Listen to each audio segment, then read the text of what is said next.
these establishment types are going to throw out is saying that Trump is not electable. You heard Graham. You heard Fiorina. I'm telling you, he is the only candidate who I believe can beat Hillary Clinton. I predicted he would be the nominee in May, and I'm spot on, as always. Joining us now, National Campaign Manager, Donald Trump for President, Corey Lewandowski. Hey, Corey, great to have you, man. Hey, John, it's great to be with you.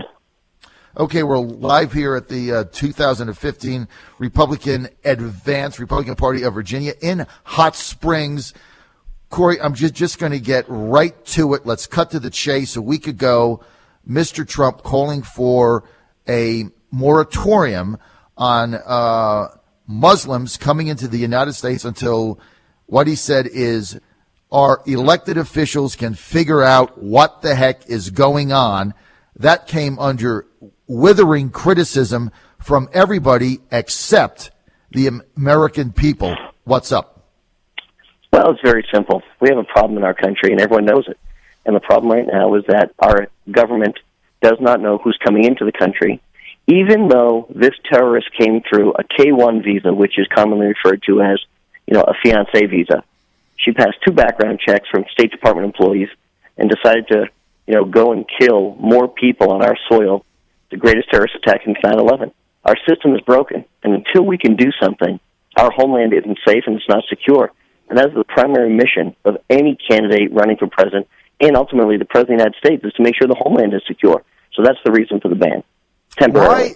Why the withering criticism? We've had so many Republicans say this is un-American, this is unconstitutional, it can't be done. You cannot simply not allow certain people in because of their religious affiliation. How do you respond to that? Well, just remember, what we're talking about is immigrants coming into the country. So first and foremost, they don't qualify with the same rights as American citizens. So the Constitution of the United States does not apply to individuals who are not citizens of the United States. That's very important to know. But more importantly, what we have to remember is that we're asking for a temporary ban so that our people can be safe and the government can actually put in place systems that ensures, beyond any doubt whatsoever, that we're not having terrorists come into our country and living amongst us and killing Americans. And I think it's a reasonable thing to say.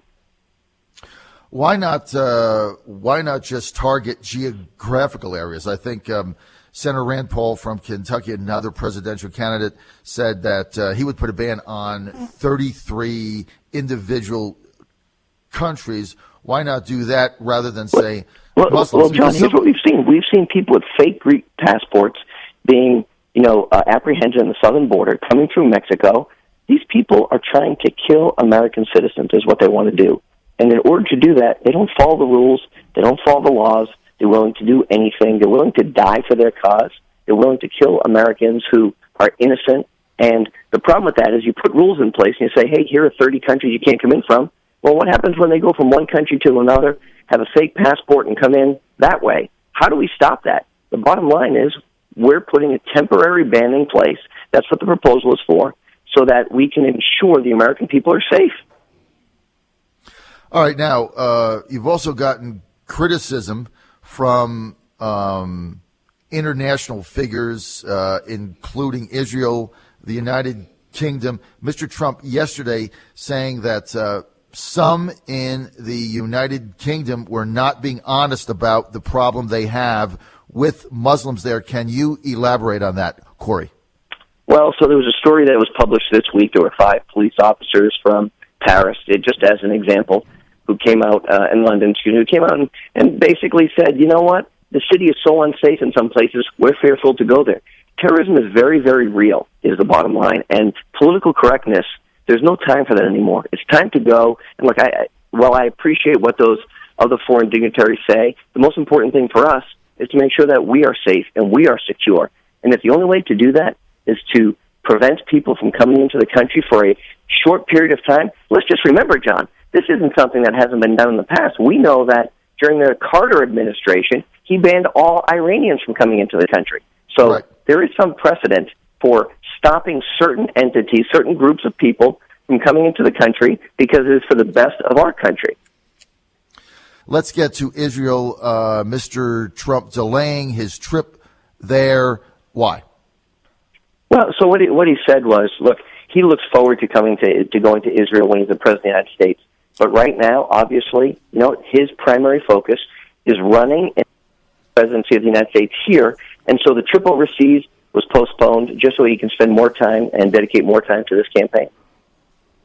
Now, let's get to Lindsey Graham saying that he would rather lose than have Trump win. What is up with these guys?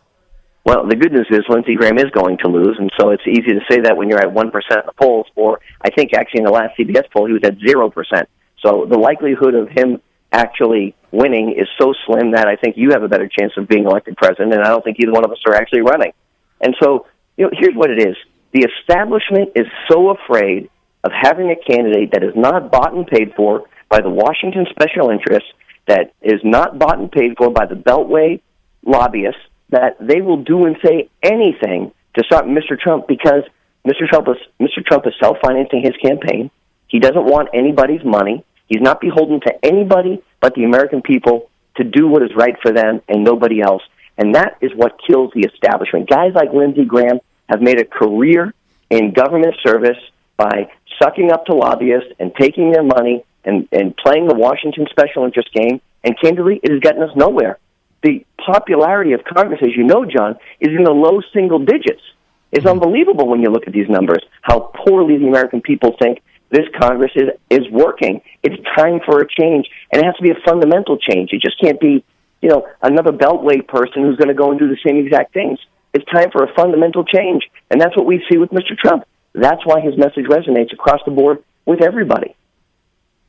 Well, I thought what was fascinating today was the Associated Press survey that just came out showing that Republicans think that Donald Trump is the only candidate who is actually electable over Hillary Clinton. How do you respond to that? Well, look, we've seen this again. Morning Consult had a poll that came out yesterday, shows that Donald Trump beats Hillary Clinton 45-40. The Associated Press poll today shows that Donald Trump is the clearest leader to beat Hillary Clinton. So you have to ask yourself a fundamental question. Do you want to go with someone who's a proven winner, who can make America great again, who can create jobs, who can keep our nation safe, who can prevent, bad things from happening, bring back jobs from Mexico and China, fix our trade deficits, and actually win the White House?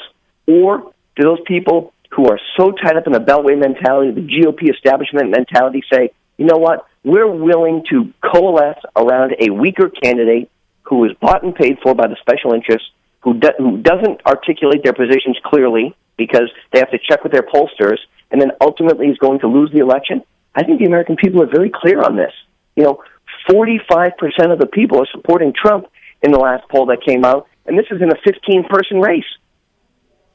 It's unbelievable. You are going to go to Cleveland, and you're going to be the nominee, and you're going to win on the first ballot in Cleveland in July at the Republican National Committee. And then I believe you're going to go on and defeat Hillary Clinton. We're out of time. I want to thank Corey Lewandowski for being with us, National Campaign Manager, Trump for President. You want more information, DonaldJTrump.com. It's always good to have you with us, man. Thanks. Thanks, John. Appreciate it. All right.